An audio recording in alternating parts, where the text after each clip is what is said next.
It was a quiet evening, one of those peaceful nights where the day's warmth still lingered in the air, but the coolness of dusk was already making its mark. A stretch of road between Gray and Macon, Georgia, a road Gloria Hemmings had driven countless times before, now seemed different. She was no stranger to these quiet highways, with their twisty paths between stretches of farmland and towering pine trees. But tonight, there was a tension in the air, and not the usual comfort that came with routine. Gloria Hemmings, a 73-year-old black woman, was alone. The road stretched out before her, dimly lit by the fading remnants of the day's sunlight. She had never been fond of being out late, but tonight something felt off.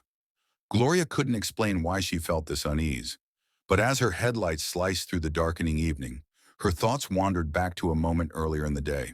It had been a warm day, the kind of day that coaxed everyone outside, even the ones who preferred the comfort of their homes. But her mind, sharp as ever, couldn't escape the thoughts of what she had seen and heard in her small town. A whisper had reached her ears, a name mentioned only in hushed tones: Georgia. It was that name that had sent a chill down her spine earlier today when she'd heard it at the local diner. Everyone had been talking about it, gossip buzzing in the air. Gloria had heard that name, Georgia, before.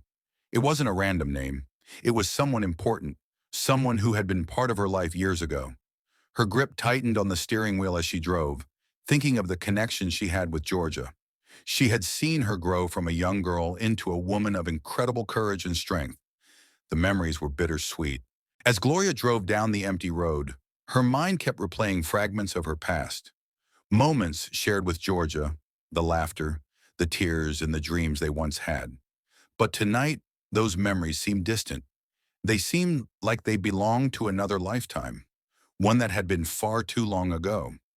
Her headlights illuminated the worn path ahead, and the wind whispered through the trees, bringing with it an eerie calm. As Gloria drove down the empty road, her mind kept replaying fragments of her past. Moments shared with Georgia, the laughter, the tears, and the dreams they once had. But tonight, those memories seemed distant. They seemed like they belonged to another lifetime, one that had been far too long ago. Her headlights illuminated the worn path ahead, and the wind whispered through the trees, bringing with it an eerie calm. It wasn't a car or a person, but rather the shape of the landscape that seemed unfamiliar. The trees had changed, and even the stars above looked different tonight. The road felt endless, stretching further than she remembered, as though mocking her thoughts. Suddenly, the car passed a familiar old gas station, a relic from a time long past. It was a reminder of what had been lost and the lives that had moved on. Suddenly, out of the corner of her eye, Gloria noticed something unusual. There on the side of the road was a figure standing alone in the darkness. Gloria's heart skipped a beat. Who would be out here this late? And why were they just standing there, as if waiting for something or someone? The figure moved slowly, stepping into the path of her car. Gloria's foot hovered over the brake pedal. As the car drew closer, she could see the outline of the person more clearly. And in that moment, time seemed to freeze. It was Georgia. The sight of her brought a rush of emotions that Gloria hadn't prepared for. She hadn't seen Georgia in years, not since the day she had disappeared without a trace. Yet there she was, standing on the side of the road, as if she had never left.